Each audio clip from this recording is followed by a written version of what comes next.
It's Dunyarzad's puppet.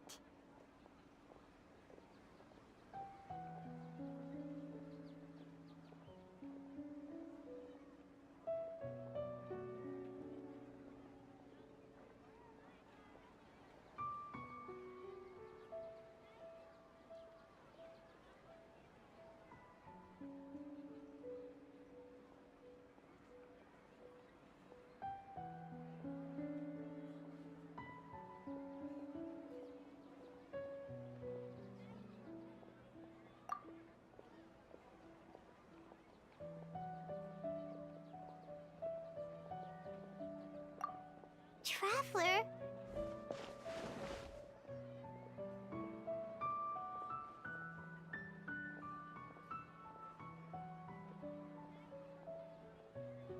You must be exhausted. Come to think of it, we've been stuck in this place for a really, really long time. Heck, even the last time we were chatting happily with Dunyarzad feels like an eternity ago.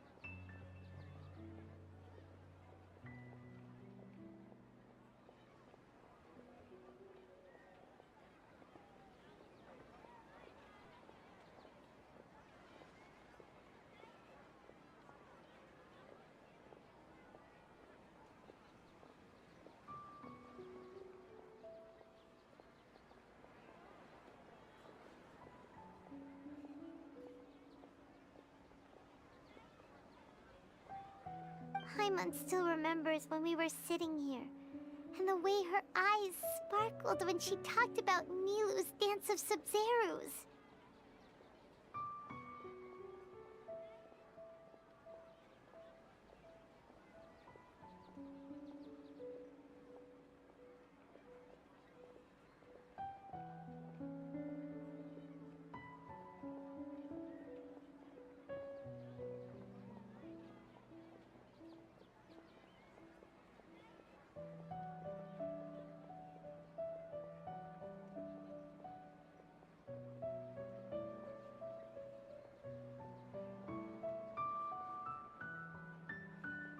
There will always be frustrations in life, but I know that the point of living is not to leave behind any regrets.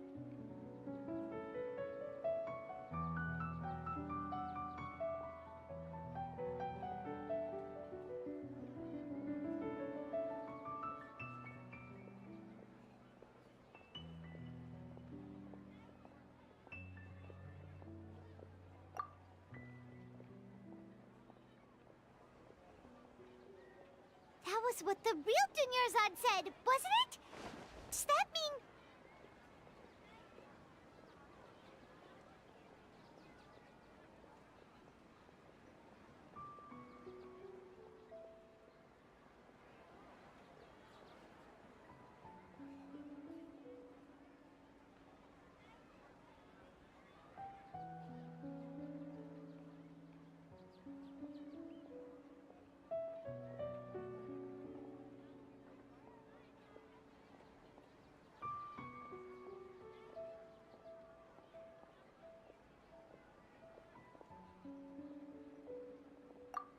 Yes, Traveler. What is it? Oh, so she's still just a puppet. But just now, how come...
If you continue to resist, we will have to order an investigation into every single event organizer. The Grand Sage has already granted you much leniency. I advise that you exercise tact. How did things turn out like this?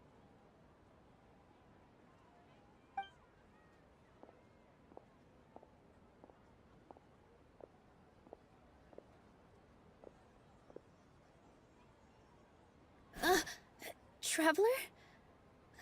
You don't have to get involved. He's a sage from the Academia. I don't want to drag you into this. Traveler? Traveler? What the heck are you doing? If you get arrested by the Academia, that's another day gone to waste!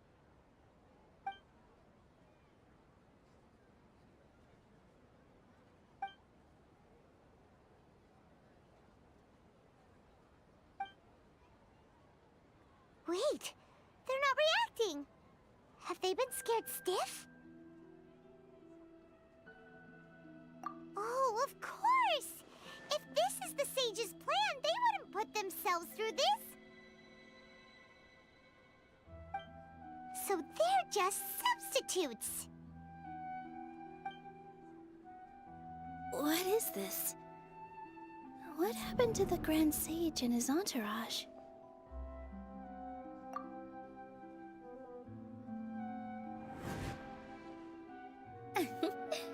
Like I said, they symbolize the goddess of flowers. It's just a shame that all the real Padisaras went extinct after her death. Yes, the Greater Lord brought forth new Padisaras in memory of the goddess of flowers. But she ultimately could never truly replicate that beautiful shade of purple.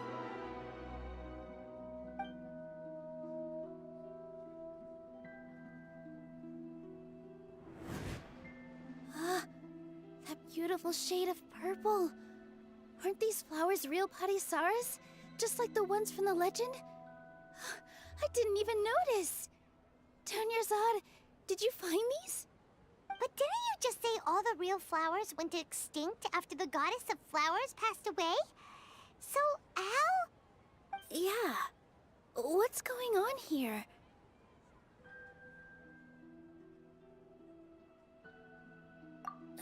Huh?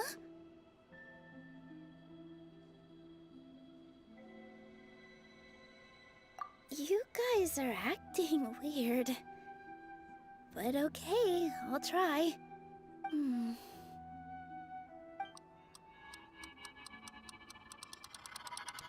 Hey!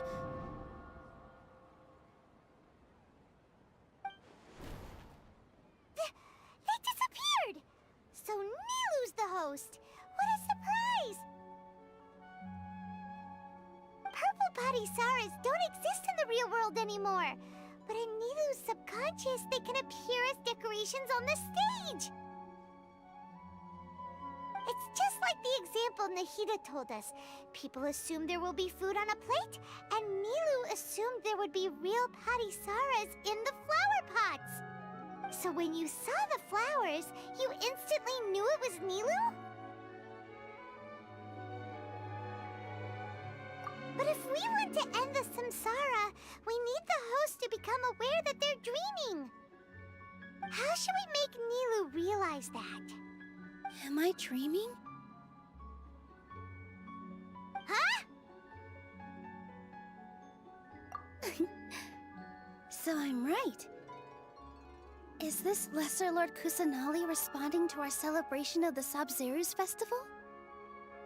Wrong guess, but you aren't completely wrong either. The point is, what made you think this is a dream? As far as you know, people in Sumeru don't dream, right? Yeah, but have you heard the tale of the first sage? To prevent a calamity, he went on a journey to find the Dendro Archon. Ooh, sounds familiar. Dunyarzad told us a story like that when we first arrived in Sumeru City. So it was about the first sage, huh? Yep, but in the part you heard, he hadn't become the first sage yet. There's more to the story. His piety and wisdom were acknowledged by the Dendro Archon, and she finally gave her blessing to him. All kinds of spectacular scenes appeared in front of the first sage, as if all the knowledge in the world was being painted onto a canvas right before him. He was captivated. After who knows how long, he mastered all the knowledge he could comprehend. Afterward, he said to the Dendro Archon, "I miss my parents, my wife, and my children. I've been away from home for far too long. They must be worried." The Dendro Archon smiled. The next second, the sage found himself lying in his bed, as if he had just woken up from a dream. His wife, lying next to him, said, "You're off to search for the Dendro Archon today, aren't you? Have a safe journey, my love." In the end, the first sage took care of many disasters in Sumeru City and founded the Academia. What a happy ending. So, the first sage was dreaming ever since the beginning of the story? He never went on his journey? Yes, but his faith and determination were conveyed to the Dendro Archon, so she blessed him in the form of a dream. Paimon understands where you're coming from now. That's a really interesting connection. But we really gotta wake up soon, like the sage in the story!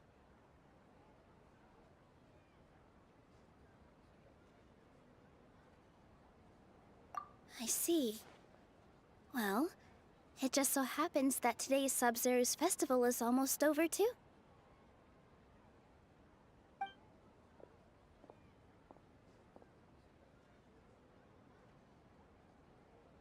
Since we're in a dream, let's make this final dance of Sabzeruz as beautiful as we can.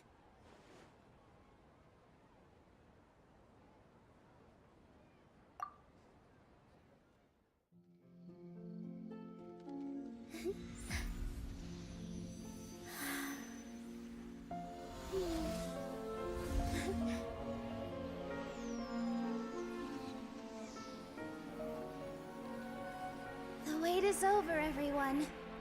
I dedicate this to our god, the Dance of Sabzeruz.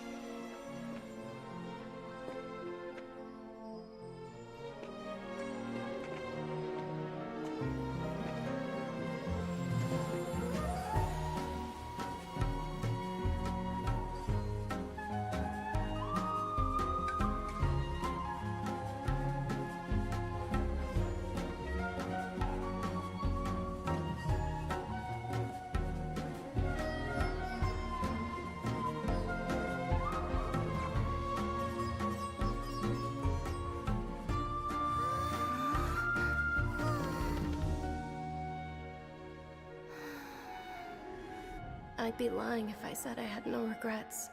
I would have loved to see Nilou's dance.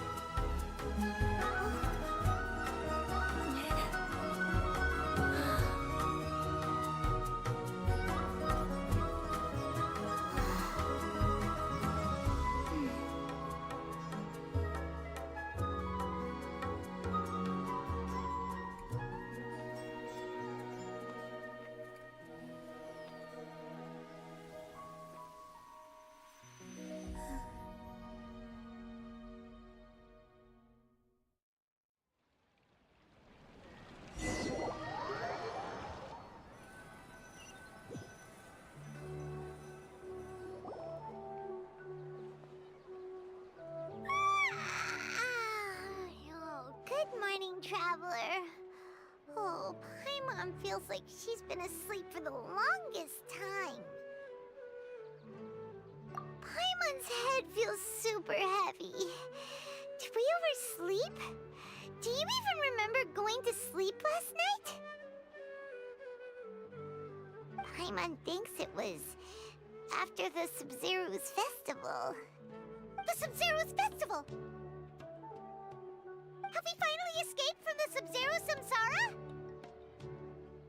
Quick! Take off your Akasha terminal!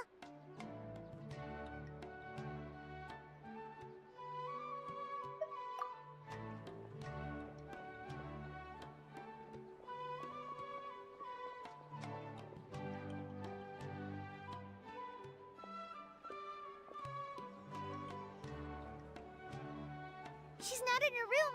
What happened? Huh? What usual spot?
Well done, Traveler and Paimon. And thank you, Dunyarzad, for organizing the Sabzeruz festival for me. I'm sorry, who are... Dunyarzad! You're okay! Oh, don't scare us like that! Oh, Traveler Paimon. I have something amazing to tell you. I just had a dream, and I saw Nilou performing the dance of Sabzeruz.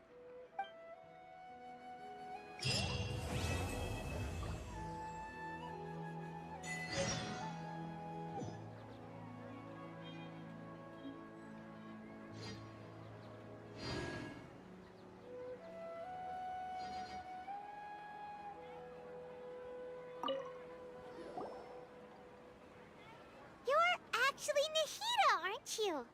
Paimon felt like Catherine was acting weird when we met at the Sabzeruz festival. And Dunyarzad, did you save her? It's a really long story. We shouldn't disturb her. Her consciousness is still weakened. Let's chat somewhere else. How about by the Traveler's favorite bench?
talk about Dunyarzad first.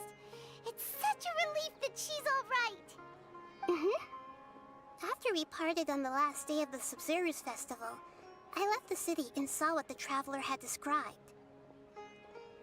Among the countless dreams, I found one that was growing fainter and fainter. This proved my suspicion. Once Dunyarzad could no longer bear the Akasha harvesting her dreams, her consciousness began to dissipate. But this also meant it escaped the Akasha's control. Such a small fragment of consciousness can't last for very long, though. It will return to its original dream, where both will gradually fade until they completely disappear. I used all the power I had to keep her dying dream alive as long as possible, but it still wouldn't have lasted for much longer if it hadn't been for you two breaking the samsara. So it looks like we did manage to save Dunyarzad in the end, and not a moment too soon.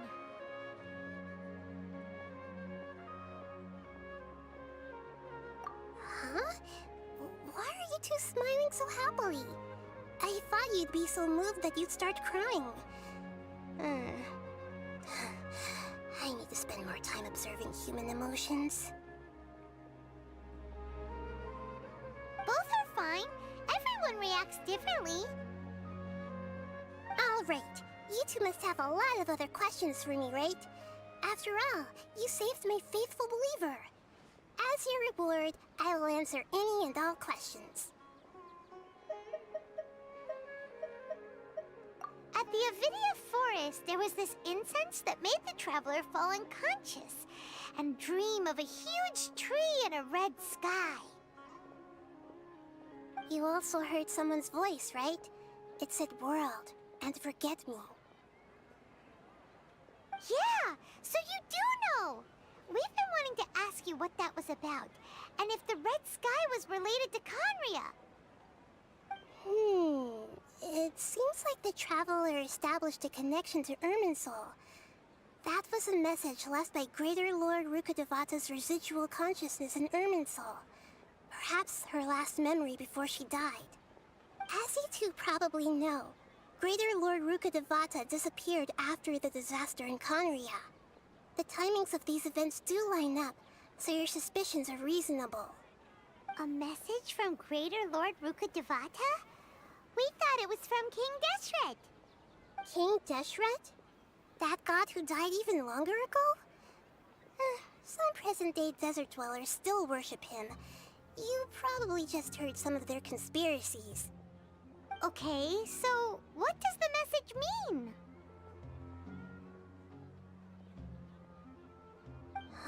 I still haven't managed to decipher it. Even the Akasha isn't currently capable of doing that.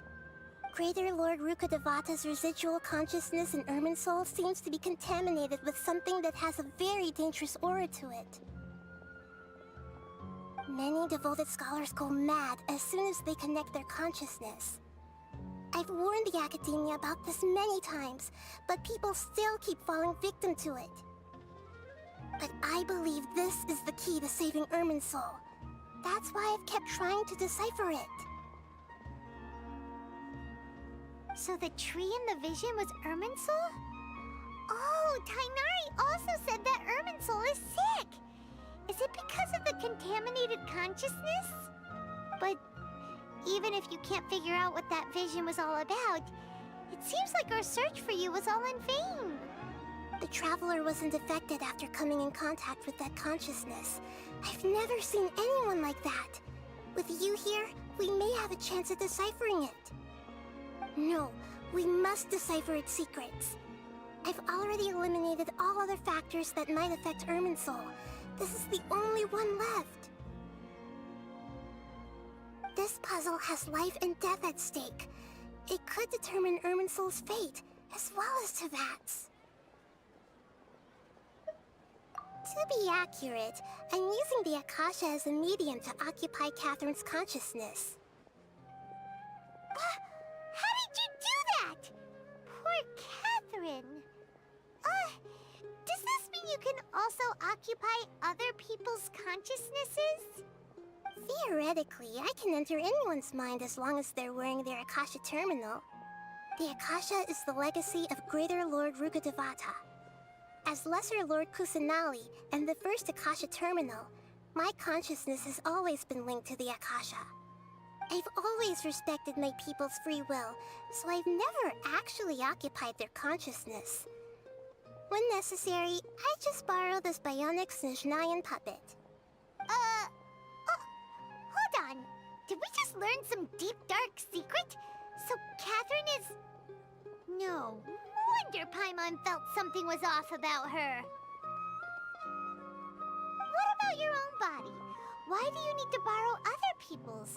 Don't you live in the sanctuary of Surasthana? That story begins a long time ago. After Greater Lord Rukkhadevata disappeared, the sages found my newly born self and took me back to Sumeru. At that time, I was young and weak. The sages kept me in the sanctuary of Surasthana, ostensibly for the sake of protecting me. But I've hardly heard from them since. However, I do understand that they had hoped to find Greater Lord Rukkhadevata instead of me, a symbol of her passing. So, the sages basically put their new Archon under house arrest? How dare they! Why don't you teach them a lesson, Nahida? In some ways, they aren't wrong. Greater Lord Rukkhadevata was omniscient and omnipotent. Even after her death, the Akasha is still empowering this nation. And I'm still really far away from being able to call myself the God of Wisdom. Moreover, the Academia is also more proficient at governing this country. My existence has little meaning. Yeah, you got a lot of believers. Just look at the Sub-Zero's festival. Everyone who showed up truly loves you. Thank you for the kind words. But I honestly don't need physical freedom as long as I can connect my consciousness to the Akasha. Trying to find a way to save Irminsul is my life's mission and top priority. I will work on that, and try to live up to being a deity in the meantime. Every once in a while, I will also take up the duties of the God of Wisdom and enlighten a lost soul here and there. Doing all that should be enough.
There's never been any big problems with the Academia's governance of Sumeru.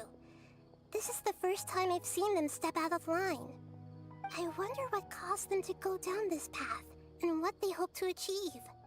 Even though the city's residents haven't noticed anything strange, if the Traveler hadn't broken the Sub-Zero's samsara, the situation could have become dire. I tried to do some investigating in the Akasha, but I couldn't find anything suspicious. And all the people of interest seem to purposely avoid wearing their Akasha terminals. I think they're deliberately trying to hide something. Oh, that reminds Paimon. In Gandharvaville, there was a sage who had invited Tighnari to join some kind of project. Could it be related? Regardless, I need to first investigate the sage's motives, make things right, and punish them if needed. But I'll have to be discreet, or they'll see me coming.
You mean how the Akasha stops you from having dreams?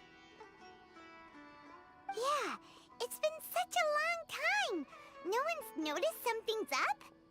It's not that no one noticed. It's more like no one cared. Ultimately, it's all rooted in the sage's misdirection. Misdirection? The sage has convinced everyone to believe that being unable to dream is a sign of rationality and wisdom. Not dreaming is a badge of honor in Sumeru. Even if the truth is that their dreams are being reaped by the Akasha. With their propaganda in place, the sages can maximize their use of the Akasha to facilitate their research. Besides, Greater Lord Rukkhadevata must have created the Akasha in the hopes that it could be used to its full potential. That's why I've never come out strongly against this. Anyway, the perspective advocated by the sages drowned out any voices of doubt.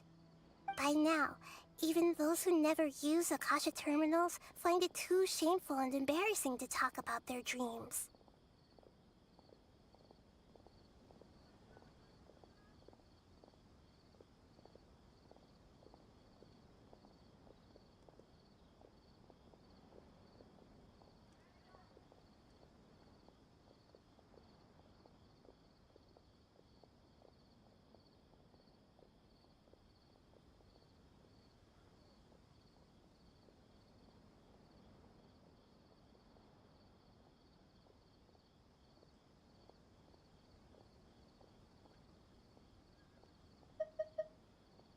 You mean how the Akasha stops you from having dreams?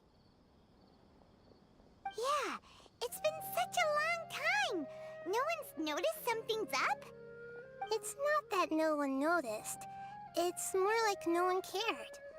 Ultimately, it's all rooted in the sage's misdirection. Misdirection? The sages convinced everyone to believe that being unable to dream is a sign of rationality and wisdom. Not dreaming is a badge of honor in Sumeru. Even if the truth is that their dreams are being reaped by the Akasha. With their propaganda in place, the sages can maximize their use of the Akasha to facilitate their research. Besides, Greater Lord Rukkhadevata must have created the Akasha in the hopes that it could be used to its full potential. That's why I've never come out strongly against this. Anyway, the perspective advocated by the sages drowned out any voices of doubt. By now, Even those who never use Akasha terminals find it too shameful and embarrassing to talk about their dreams. Got it. I hope my answers were satisfactory, seekers of knowledge. To be honest, maintaining Dunyarzad's fading dream took a lot of mental energy. I think I may need to rest for a while. Oh, and you don't need to worry too much about the Sage's activities for now. The Akasha won't be able to conduct another project on the scale of the Sabzeruz Samsara in the immediate future. Go and get some sleep. Leave everything to us. What a relief. This is truly the most exhausting birthday I've ever had. Traveler? Paimon? Why am I here? Do either of you know?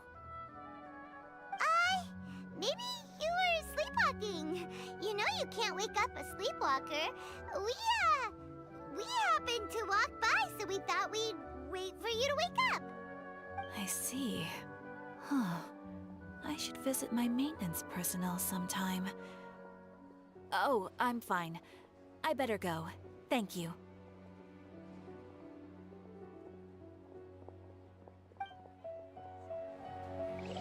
We've spent quite some time in Sumeru City, but ever since we last said goodbye to Lesser Lord Kusanali, we haven't heard anything from her. Oh, we can't just keep waiting around like this. Let's go find...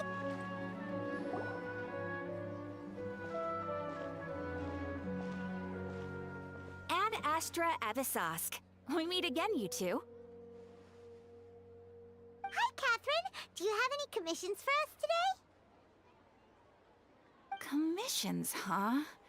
Let me think. Oh, how about this?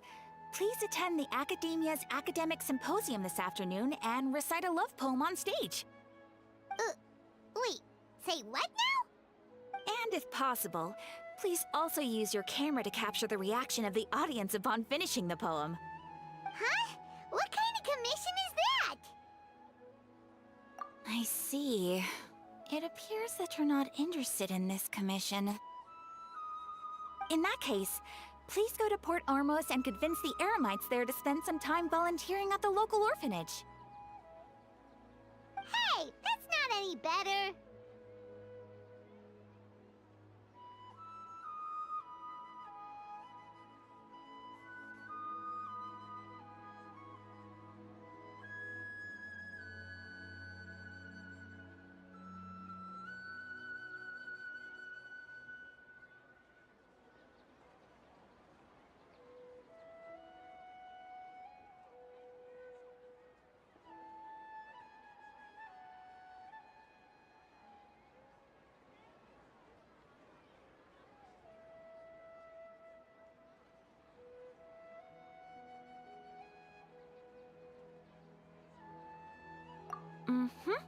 I'm sure the mercenaries will have some interesting reactions as well. Paimon's gotta ask, just who exactly has been submitting these commissions to the Adventurers Guild? Oh, the commissioner? Well, actually, I just wanted to see the two of you in action. Was it so obvious? I was hoping you would actually take one of those commissions.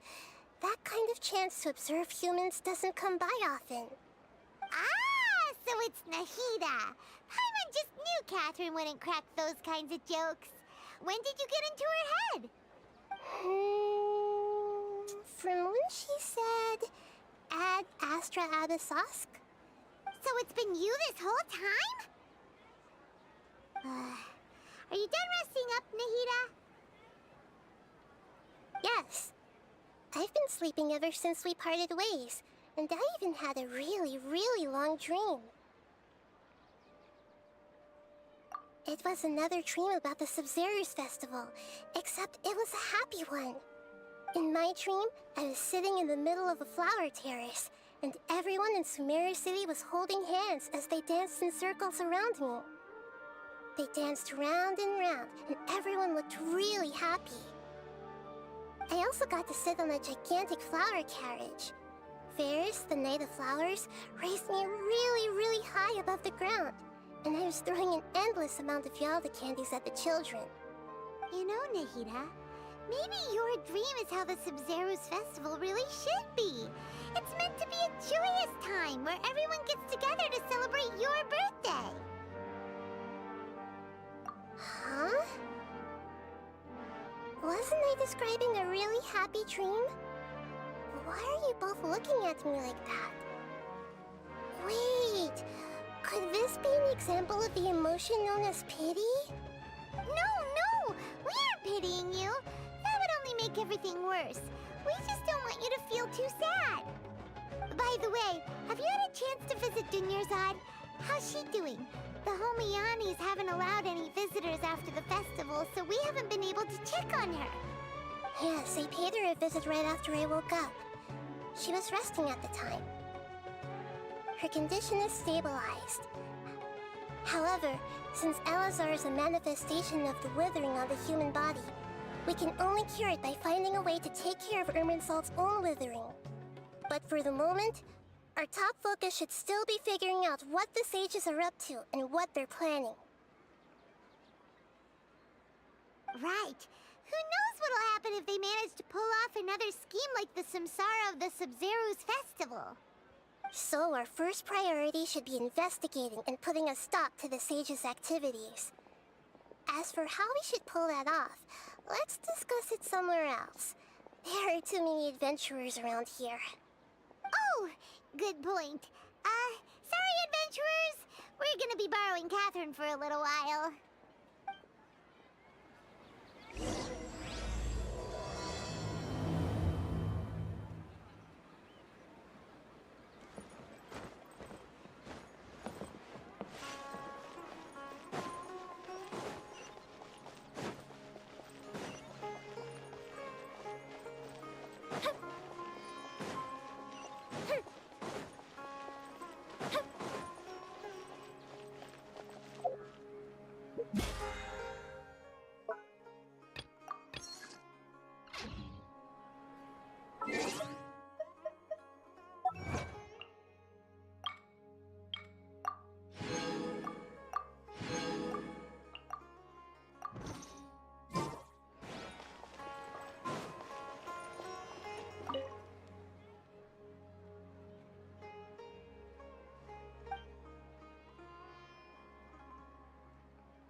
let's continue our chat here.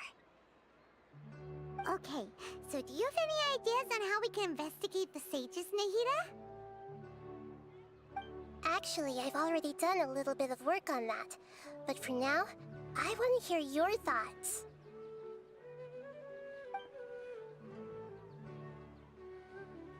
I've already tried that, but all the key members of the Academia, even the core 30 guards, intentionally avoid wearing their Akasha terminals. It seems that from the very beginning, they've been guarding against info leaks from the Akasha. Of course, it could also be because they're wary of me. Have you already caught the sage's attention? I'm guessing not yet, but distrusting me would make perfect sense if they've ever paid attention to the urban legends about me.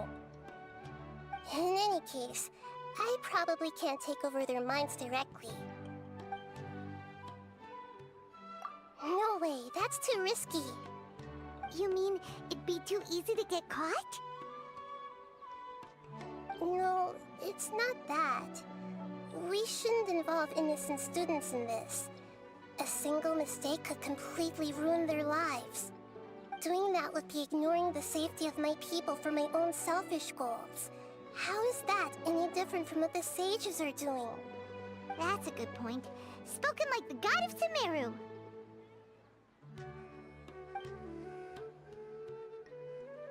We're in the dark as of now. Since we still don't know anything about their goals, any rash move could tip them off and lead to terrible consequences. After all, every person in Sumeru City is one of their hostages.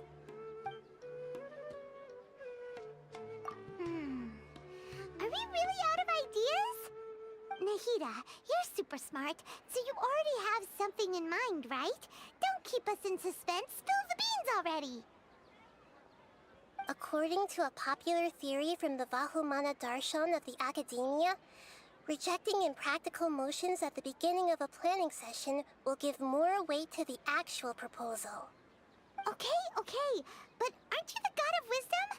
You don't have to use that kind of gimmick to make us take your ideas seriously. Well, I've been thinking that if I can't directly possess the leaders, and if I can't get ordinary people involved, then I should find someone who's already involved, but hasn't decided to side with the sages. You're saying we should recruit a spy? That does sound like it could work. Oh, before coming back, we met someone named Alhaitham. He seems like he acts alone, and he likes doing stuff behind the Academia's back. They probably aren't in cahoots. Actually, I already have someone in mind. Do you still remember that female scholar named Setaria? Setaria? Paimon remembers now. Isn't she the one who's always trailing behind the Grand Sage of the Academia? We ran into her basically every time the Sub-Zero's festival repeated itself. You could even say we're old enemies by now. Paimon still remembers the smug and mean way she always spoke to Nilou. I've always liked observing all kinds of people, and Setaria has always stood out from the crowd. She was born in the desert and was hailed as their greatest genius. Her academic gifts allowed her special admission into the Academia, and also gave her the opportunity to serve as the sage's assistant. Oh, Paimon didn't know she was from the desert. She must be pretty special then. Paimon feels like most of the desert dwellers around the city are working as mercenaries. The name Setaria means star. When she lived in the desert, she shone like the brightest star in the night sky. Later on, she was chosen by the sun. The star was given a place in the daytime sky to complement the sun's dazzling light. Soon after, the star witnessed the sun scorching the earth, which brought forth many disasters. The star began to waver. Instead of staying beside such a sun, wouldn't it be better to return and light up part of the night sky? But in the end, she couldn't give up the radiance of daytime. To cope with her shame, the star buried her guilt and closed her eyes.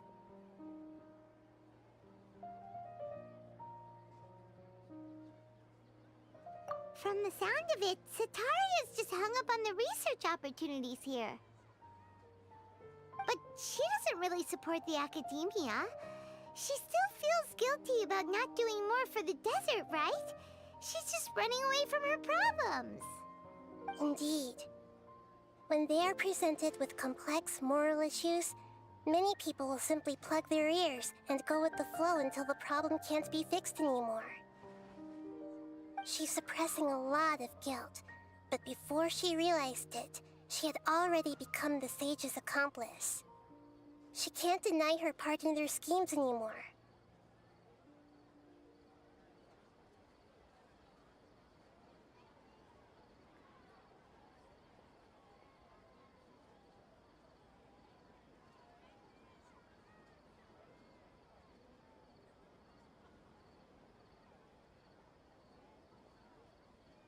Right.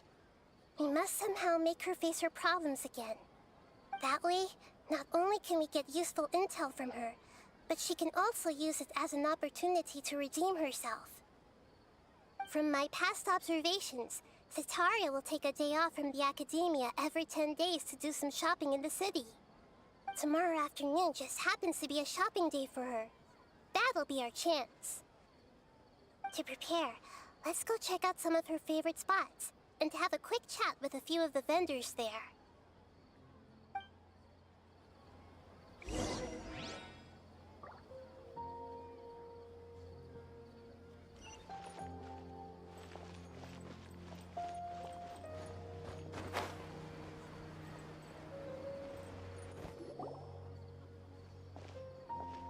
This should be Sataria's favorite fortune-telling spot.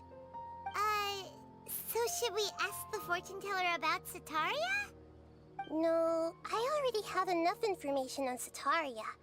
The most important thing now is for you to pay attention to the vendor's talking style and key characteristics. Talking style and key characteristics? My poor lost lambs.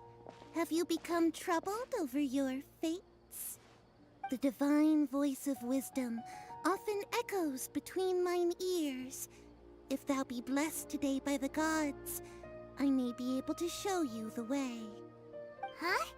Really? Nahida, you've been whispering things to her? Shh! My friend here has some doubts regarding her future. Can we get a fortune reading for her? Of course, of course. In that case...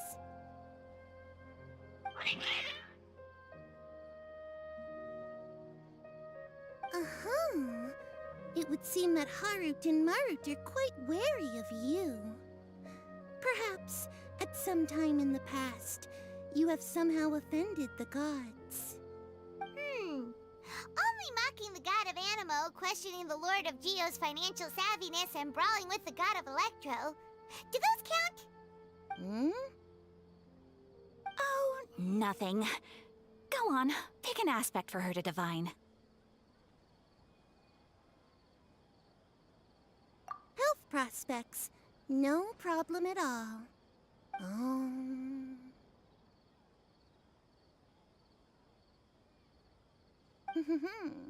The gods have spoken. The truth shall be revealed.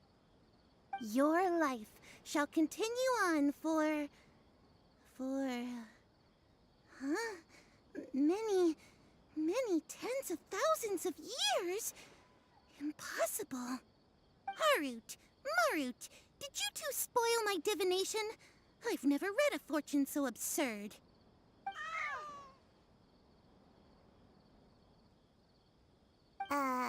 Actually, Paimon thinks this is probably the most accurate fortune-telling you've ever done. I admit that the orientation of today's celestial matrix is, suboptimal. As such, there will be no charge. Is that so? Well, that can't be helped. If you were to bring some food offerings for Harut and Marut on your next visit, perhaps they could help you reverse the wheels of fate.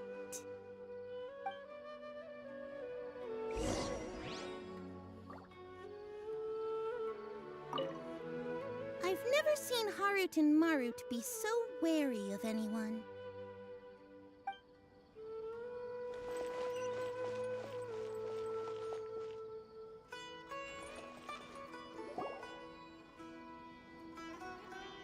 Is this another one of Sataria's favorite stalls? Yep, it belongs to a king. His father helped Sataria a lot when she first moved to Samari City, so she still comes by whenever she has time. When I start talking with him, listen carefully to the details of our conversation. Ah, dear customers. Would you like to look at some pottery? We caught wind of your great craftsmanship, so we specifically came to take a look. Oh, I recognize you. Aren't you Miss Catherine from the Adventurers Guild? Sounds like I'm in for some big business. Speaking of, where did you learn this trade? I suppose you could say it all started with my dad. He's a mason by trade, but I picked up an interest in clay while apprenticing for him.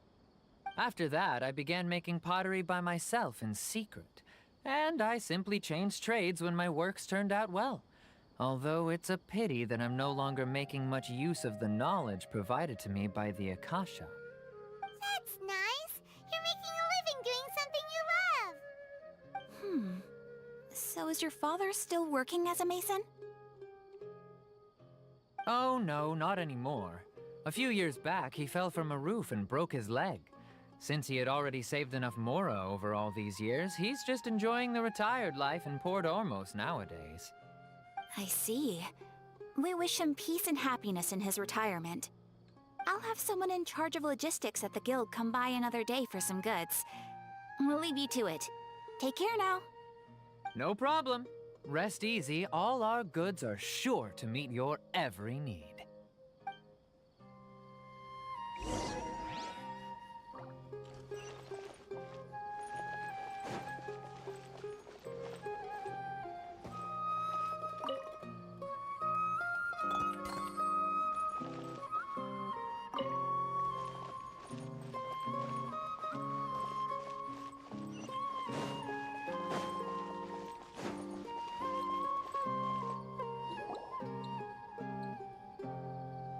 This should be our final stop. Sataria's always thinking of this restaurant when she's working at the academia, so she always comes by whenever she's out in the city. Nahida, you've really thought of everything. It's my duty to protect Samari's citizens, after all. Hi there. I feel like I've seen you down by the docks before. Huh? Sorry, I don't quite remember. If I recall, you were having a discussion with someone about shipbuilding at the time. Ah, that's right! I've always been really interested in feats of marine engineering. After all, I grew up in Liyue Harbor and spent my entire childhood staring at the ships going in and out of the port. I came to Sumeru to study, but failed to make it into the academia due to my lack of talent. But I'm still discussing all kinds of problems with different scholars, and I'm continuing to study and perform research from the restaurant's basement. I'm sure I'll get into the academia after their next round of exams. What an admirable spirit for learning! Amazing! Sure, but you'll find hardworking people wherever you go. So this restaurant has a basement as well? Huh. First I've heard of it. That's right. It's not usually open to patrons. Most of the time, employees use it for breaks or to hold private events. I see. Guess that makes sense. Well, good luck with your studies, Miss Chishan. Thank you so much.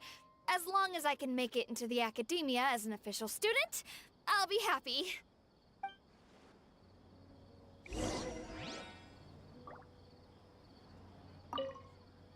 I must have met her somewhere. Why can't I remember?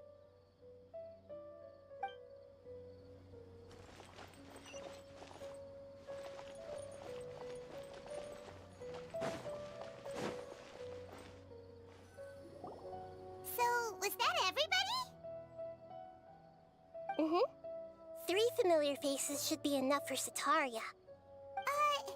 What's the point of all the information we've collected? Nahida, you still haven't told us how you're planning to make Setaria face her problems. Setaria is already used to avoiding her problems, so we must find a way to break through her usual sensibilities. I remember you mentioned that the Eremites in Port Ormuz are all making a fuss about the upcoming resurrection of King Deshret. Although it's all just a boatload of nonsense, the fate of her homeland may turn out to be Setaria's soft spot. Oh, Paimon gets it now! You want to take advantage of the guilt Setaria feels about her homeland. Although she knows she should return home to help the people of the desert, all she's done is conspire with the sages. So how do we set that up? Well, King Deshret is long gone, and Setaria is also too smart to fall for any simple tricks. If we simply engaged her under the guise of King Deshret's believers, she would definitely be weary of us, and we may not get anywhere. But if we were to borrow some of her close acquaintances to talk with her, her reaction would probably be very different. So, you mean you're going to possess those people we just talked to? Yep. Possess them through the Akasha. Imply they've already converted to the faith of King Deshret, and then convey our made-up will of King Deshret. As long as everything goes smoothly, we'll get through to Setaria for sure. She'll never guess that we had anything to do with it. So that's how you're going to use all the info we collected on these people. It's so that you won't slip up and break form. Possessing them will only work if you can manage to pass off as them. Exactly. So, best of luck with impersonating them. Huh? Best of luck? But we don't know how to possess anyone. That's no problem at all. I'll just share all their senses with you once I've possessed them. As long as you're also wearing an Akasha terminal, the effect will basically be as if you've possessed them yourself. Huh. That is pretty convenient. But why does she have to do this? Can't you do it yourself? Although I've been observing humans for a while, I've never been good at imitating them.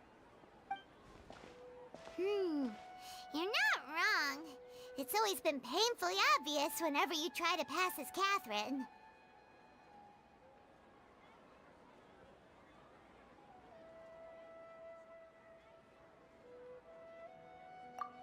If it was at all possible, I would have preferred to leave these people alone. But seeing how things are now, I probably should just accept it and push on. Yeah, don't beat yourself up over it. We're only doing this to help everyone, and we'll only be borrowing them for a little while anyway. Alright, then let's give it a go tomorrow afternoon.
Have you ever kept goldfish as pets? They're very cute.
Self-Cocoa Decree? The Vision Hunt Decree? What could be next?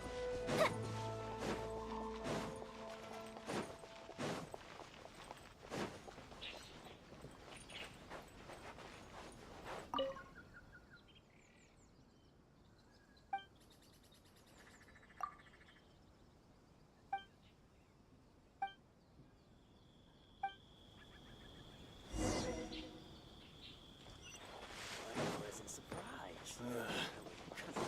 My apologies. Kamore Tears only. Self-Cocoa Decree? The Vision Hunt Decree?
Let's get down to business.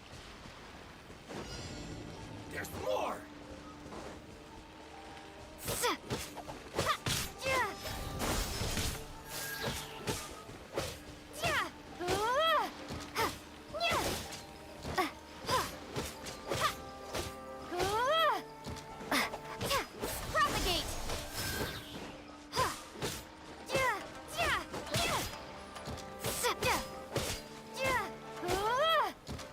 There's more!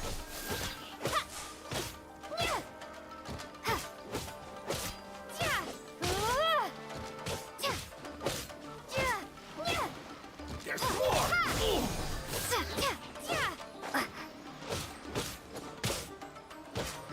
To the very...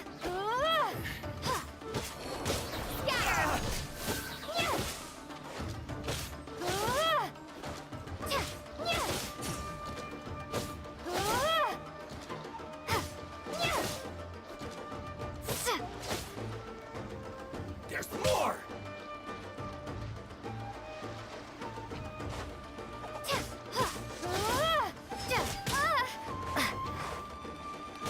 There's more! Let's get down to business. Propagate! Say no more!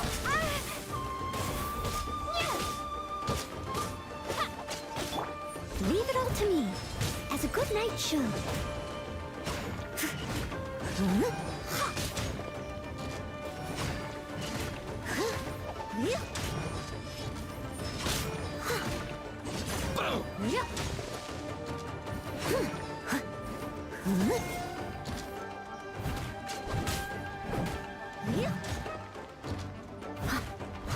There's more!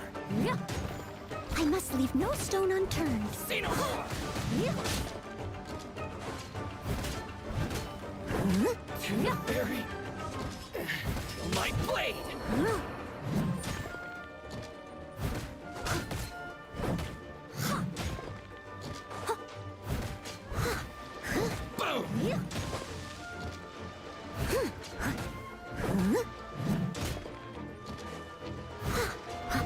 Say no more!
down to business.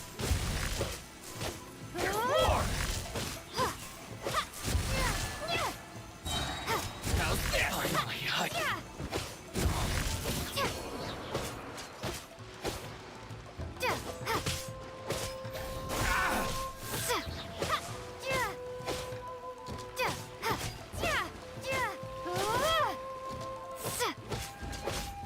Fairy, it's my lucky day. Say no more, my queen.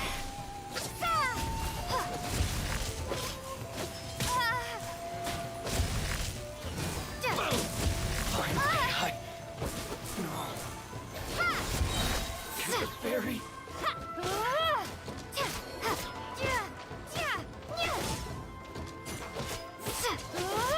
Scatter!